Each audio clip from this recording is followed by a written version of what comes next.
Le second sujet, c'est le Niger. On va parler de cette attaque dans l'ouest du pays qui a fait au moins 130 morts. Le Niger a été frappé dans sa partie ouest, proche du Mali, par des attaques les plus meurtrières commises ces dernières années par des djihadistes présumés qui ont tué dimanche 137 personnes, venant s'ajouter aux 66 morts d'attaques commises il y a 6 jours. L'intensification de ces attaques dans l'ouest du pays constitue le plus grand défi auquel va être confronté le nouveau chef de l'État, Mohamed Bazoum, successeur de Mahamadou Issoufou, dont la victoire à la présidentielle a été confirmée par la Cour constitutionnelle. Il y a ce qu'on va dire, Pasteur Edo, en 6 jours, on a eu 203 morts suite à des actes terroristes. Qu'est-ce qui peut expliquer cette intensification de ces actes?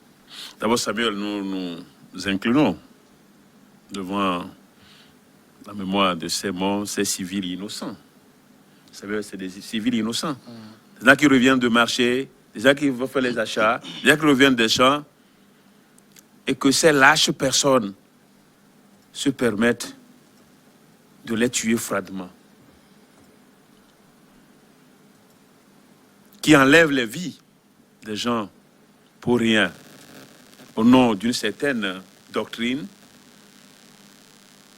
au nom d'une certaine intention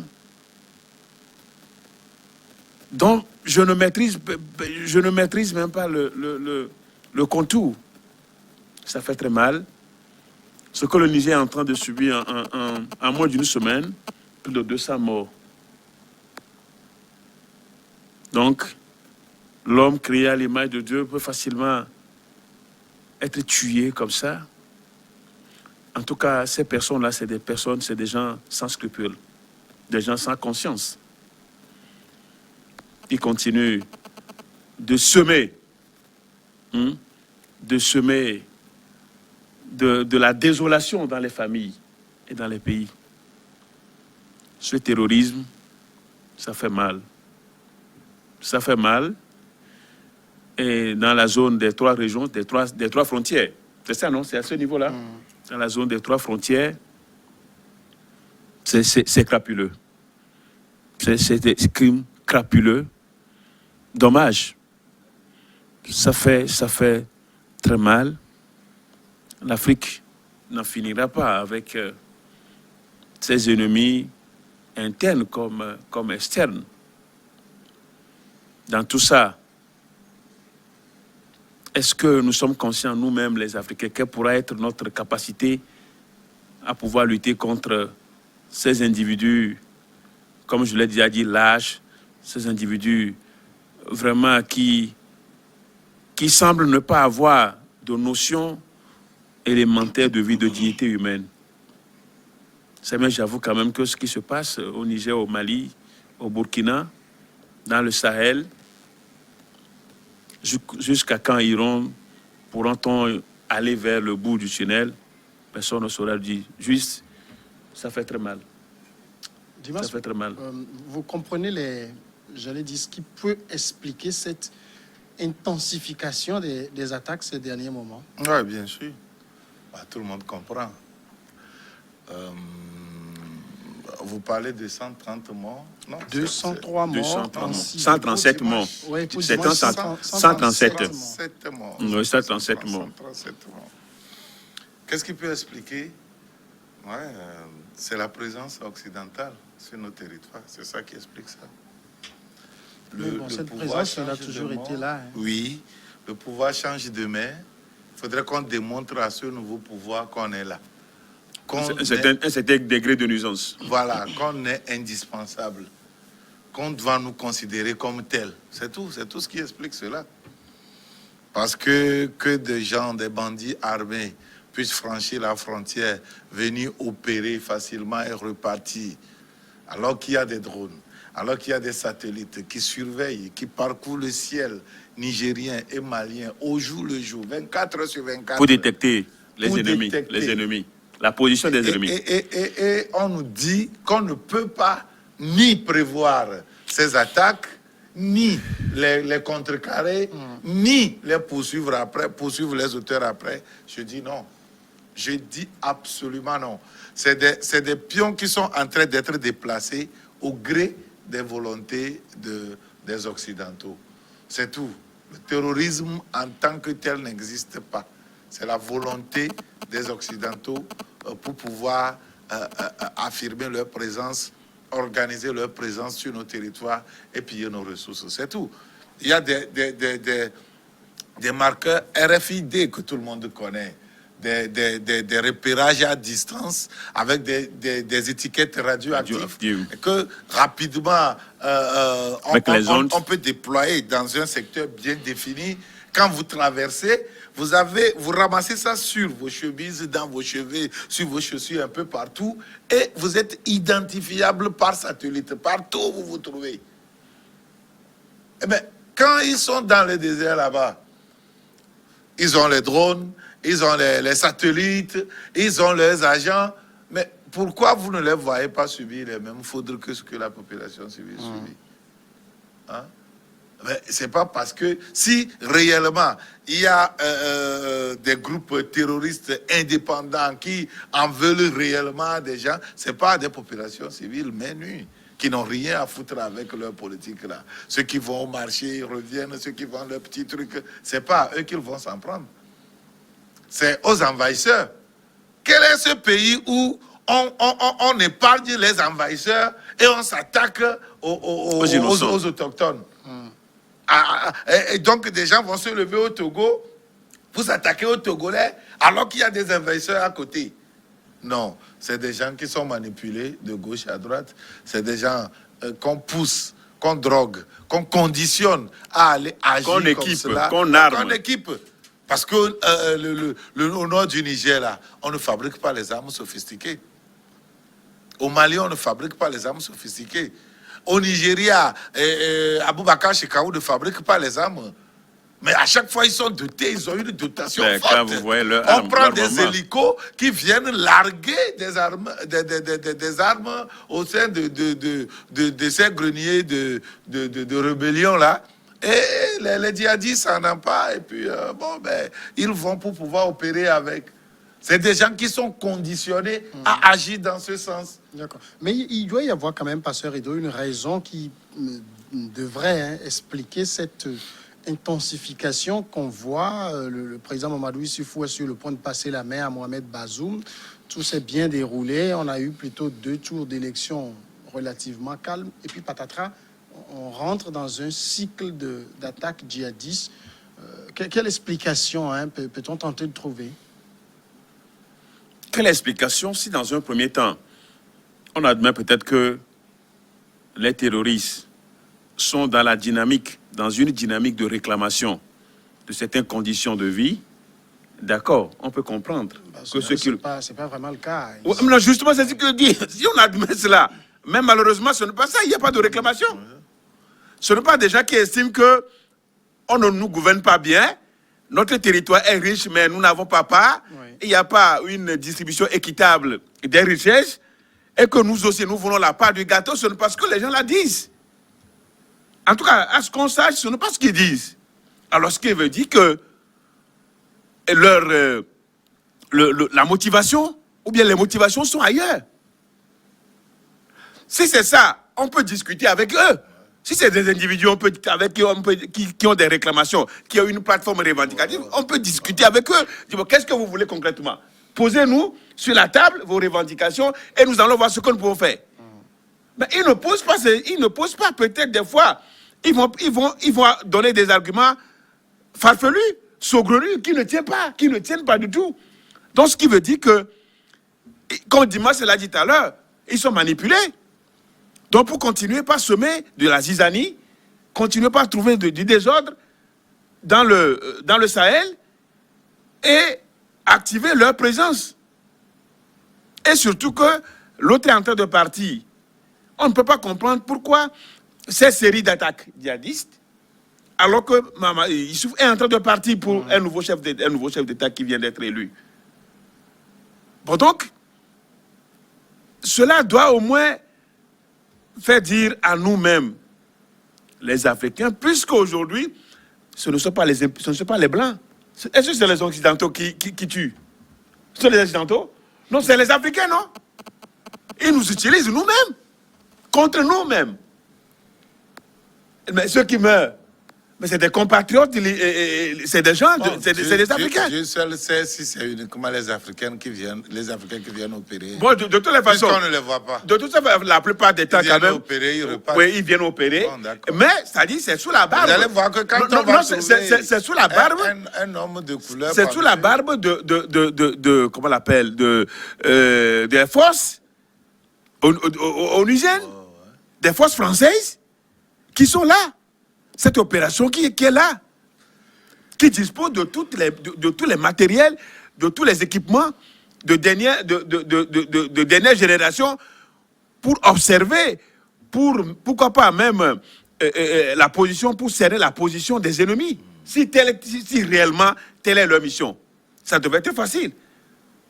Vous regardez même en France, dans les autres pays, vous voyez comment ils suivent les djihadistes de près. On les suit quand même de près. Des fois, même ils savent leur position. C'est que, comme c'est des gens, c'est d'une...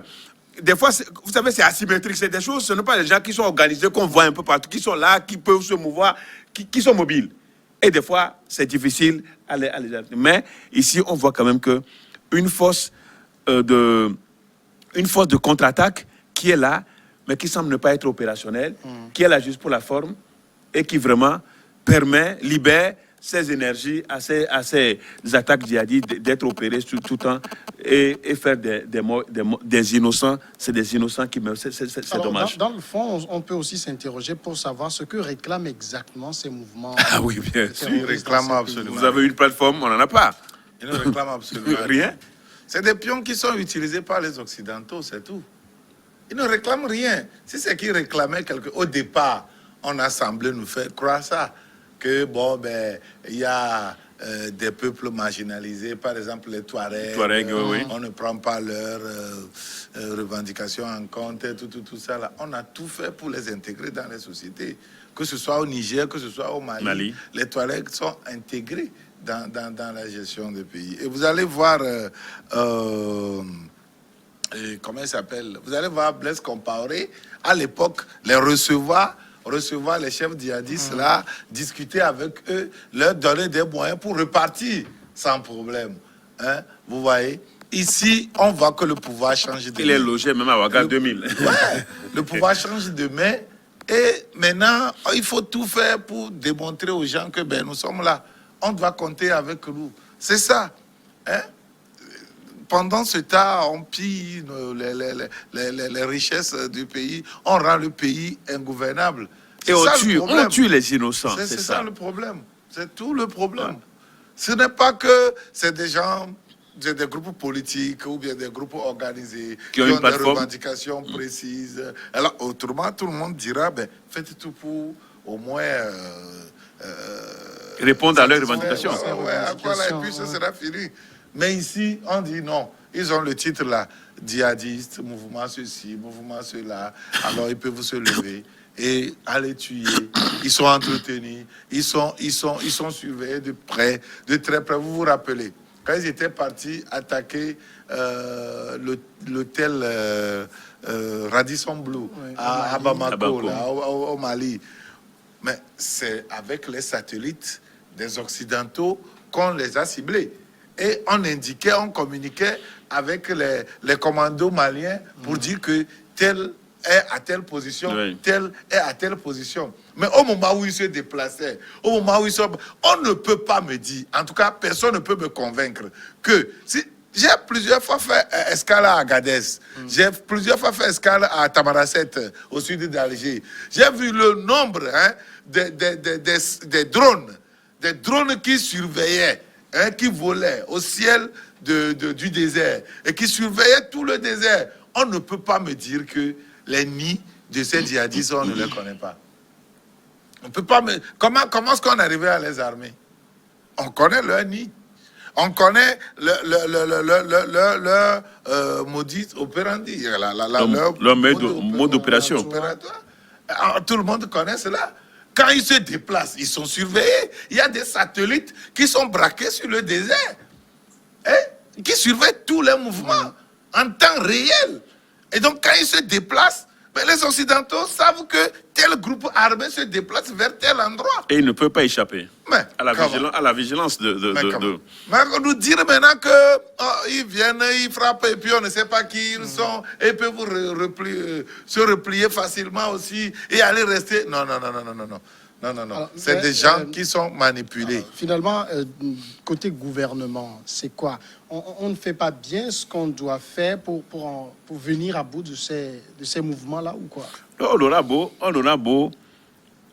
beau vouloir mettre tout, dépenser tout, Non, on n'a pas les moyens. dépenser tout pour contrecarrer, C'est une guerre déguisée que l'Occident contrecarrer On n'a pas les les djihadistes. On ne viendra jamais à bout. On ne viendra jamais à bout. À moins qu'il y ait la volonté, une prise de conscience de l'Occident, hein, de pouvoir y mettre fin. Parce que on ne peut pas comprendre comment des individus, si derrière eux, derrière ces gens-là, il n'y a pas des puissances qui fabriquent les armes, les équipements militaires. Qui les équipe? Des individus. Au fait, les armes, les contrats d'armes se font entre les États. Ou bien, c'est entre les États. C'est entre les États, pas entre un individu et un État. Jamais. Mais ce n'est pas normal qu'un individu dise, bon, je vais acheter des armes. Peut-être que vous voulez les armes de chasse que vous voulez acheter quelque part, ça c'est un problème. Ça c'est pas un problème. Ouais. Mais des assauts de fusils de guerre, Assaut et autres. des armes sophistiquées, le contrat ne peut pas passer. Alors si ces gens arrivent à être équipés très facilement, des fois même plus que les armées régulières, mais ne marchons pas les mots. C'est les grandes firmes de fabrication d'armes. Et ça, ce n'est pas moi. Ça, ce n'est pas... C'est les Occidentaux. Donc, c'est clair. Ils le font en quel titre? Comment signer des contrats d'armes, de vente d'armes avec des individus? Bon, donc, c'est des gens aussi mal intentionnés. Ces impérialistes qui veulent toujours faire de l'Afrique une zone de guerre, une zone d'insécurité, d'instabilité, pour revenir en force. Comme quoi ils sont les bienfaiteurs, des bienfaiteurs déguisés, des bienfaiteurs, c'est des gens qui sont, c'est des agneaux, c'est des lions qui sont dans les pots de brebis, d'agneaux. Mais c'est ça. Avec qui même finalement on ne peut pas échanger, même s'ils décident aujourd'hui d'organiser une rencontre, c'est de se foutre des États africains. Parce qu'ils savent que ce qu'ils sont en train de faire, c'est de l'hypocrisie, que rien ne sortira. Tant qu'eux, ils voudront continuer à mettre la main sur nos ressources minières, il faut créer de l'instabilité dans nos zones. Oui, c'est tout. Pour que les États centraux n'arrivent pas à avoir d'accès dans ces zones-là, dans ces zones occupées par les djihadistes. Et eux, ils continuent par en bénéficier. C'est dommage pour nous, mais est-ce qu'en Afrique, les dirigeants africains sont conscients et peuvent mobiliser, peuvent conjuguer leurs efforts, conjuguer leurs énergies pour faire quelque chose? Mais est-ce que le pouvoir nigérien, c'est vrai que Mamadou Issoufou est sur le départ, Mohamed Bazoum prend la suite dans quelques jours, est-ce qu'on en fait assez dans la lutte contre ce fléau? Assez, mais moi, j'ai dit tout de suite ici que c'est une guerre indirecte que l'Occident nous livre. Sauf que ils ne sont pas opérationnels directement sur le terrain, par des hommes. Mais la guerre, ce n'est pas uniquement par des hommes. Il y a le matériel qu'on peut fournir à des gens. Et d'ailleurs, c'est ça qui est important, Ouais, c'est le matériel. Et qui sont en train de vous représenter valablement sur le terrain. C'est une guerre. Mais bon, maintenant, alors, si tel est le cas, la question qui peut être posée, c'est ceci. Est-ce que nous avons des moyens de rivaliser en matière de guerre contre l'Occident? On n'a pas les moyens. Ouais. Là. Qui nous fournit les armes? Oui, mais ceux qui viennent sur le terrain pour se battre, c'est des Nigériens qui ne sont même pas militaires, hein, ceux qui sont armés. Mais ils sont formés. Bon, Ils sont formés pas plus que l'armée régulière. Mais l'armée régulière, que vaut un militaire sans les armes? Bon, l'armée nigérienne. Et puis encore, c'est une autre stratégie de guerre. Si vous lisez Sun Tzu, vous allez voir que la meilleure façon de surprendre un ennemi, c'est de le prendre à l'improviste. Oui. Et ils savent le faire. Mais c'est ça. Donc, vous avez un ennemi invisible. Oui. Ce n'est pas un combat à la loyale. Un ennemi invisible qui surgit, qui frappe et qui disparaît. Mais protégez pas tous les matériels qui peuvent les faire se déplacer. Mais les voitures qu'ils utilisent, les pick-up, les 4x4 là, ils trouvent ça où? Les armes qu'ils utilisent. Mais à la limite, on pourrait dire d'ailleurs que ces gens se sont aidés, guidés, téléguidés et télécommandés par les satellites occidentaux. Là. Parce qu'on suivait tout leur mouvement. On peut les faire arrêter, comme on peut les faire déplacer. Dimanche, au même moment, ils maîtrisent toutes les positions des forces loyalistes. Simplement parce qu'ils ont les satellites. Justement. Et ils peuvent dire aux djihadistes, écoutez, ils sont ici, ils sont là, allez de ce sens, et facilement, ils peuvent frapper. Ils peuvent dire aux djihadistes, faites ceci, faites cela. On parle de qui? Mais on parle des Occidentaux, des puissances occidentales. Justement, mais on parle de la France, des États-Unis. Pour quel intérêt? Mais pour nos ressources minières. C'est quoi? Est-ce que ces puissances ont besoin de faire ces choses pour pouvoir avoir pas? C'est ça la grande question. Est-ce qu'ils en ont besoin? Mais ils trouvent que c'est des moyens pour le faire et ils le font. Les contrats qu'ils ont, que ces puissances qu'elles ont avec ces pays, leur offrent déjà la part du lion. Pour certains minerais. Pour certains. Mais d'autres qui sont découverts, mais qui ne sont pas déclarés. Que seuls exploitent. Alors, on crée de l'insécurité. Qu'est-ce qui se passe? Il y a un point A et un point B ici. Et au milieu, du moins, un point A et un point C. Et au milieu, il y a un point B qui regorge les minerais qu'on peut exploiter. Et donc, au niveau du point C et du point A, on crée de l'insécurité tout autour. Alors, vous ne pouvez pas traverser là-bas, ni par la terre, ni par le ciel, parce que vous allez les découvrir. Donc, eux, ils créent tout cela là-bas, et vous n'oserez même pas à vous aventurer à ces milieux-là. Et là-bas, eux, à ciel ouvert, ils peuvent exploiter. Les forces, ça se passe en Afrique les forces centrale, régulières n'ont pas ces matériels, de désignation ou bien de maîtrise de la position des ruines. On n'en a pas. Les forces régulières n'en ont pas. Bon, donc, des fois, ce qu'elles ont même, des fois, mais il y a ce qu'on appelle, on brouille des fois. Vous savez, il y a un système de brouiller. De brouiller l'appareil de l'ennemi. Donc, ça se fait, on brouille votre appareil et vous ne vous retrouvez pas. C'est comme si un avion qui perd le truc dans l'air, et puis c'est fini. Vous n'aurez plus de direction. Et c'est comme ça, ça se fait. Et bien donc, si tel n'est pas le cas, qu'on ne vende plus d'armement à ces gens. Qu'on ne vende plus. Parce que toi, Samuel, ici, si tu achètes, tu vas en Europe, tu achètes un seul pistolet, toutes les armées du monde sont informées. Jusqu'à dans ton pays. On sait que tu as acheté une arme aujourd'hui. Hein? Il y a un système d'alerte qui permet. Alors, quand on contourne tout ce système-là, et qu'on vient, si toi seul tu viens, tu ne peux pas acheter 30 Kalachnikov. C'est impossible. C'est impossible. Alors, si tu le fais et qu'on se tait, c'est parce qu'on a brouillé le circuit. Oui. C'est parce qu'on veut tout faire. On veut tout faire pour que tu puisses l'avoir. Et à quel but? Vous savez que ce soit des privés ou que ce soit officiellement, ceux qui fabriquent les armes sont toujours sous le contrôle des États. Tu ne peux pas fabriquer des armes, avoir les moyens aujourd'hui et mettre sur pied une usine de fabrication d'armement sans que tu ne sois sous le contrôle. Ça va être du désordre. C'est ça. Vous voyez, non? Et donc, quand malgré tout, on voit des armes de fabrication française, on voit des armes de fabrication anglaise, on voit des armes de fabrication américaine entre les mains de ces djihadistes, russes bien sûr. Mais vous pensez que c'est fait en dehors des renseignements de ces États-là? Ah non, c'est quand même simple. D'accord. Non, c'est dommage pour l'Afrique. Alors si on se tait, c'est parce qu'on en profite. C'est parce que on l'a voulu. C'est ça, Et nos, c'est ce que et nos je pense, États sont malheureusement. déstabilisés Ah comme ouais. ça. Comme ça. Tout de suite la pause, la grande pause, et on revient après.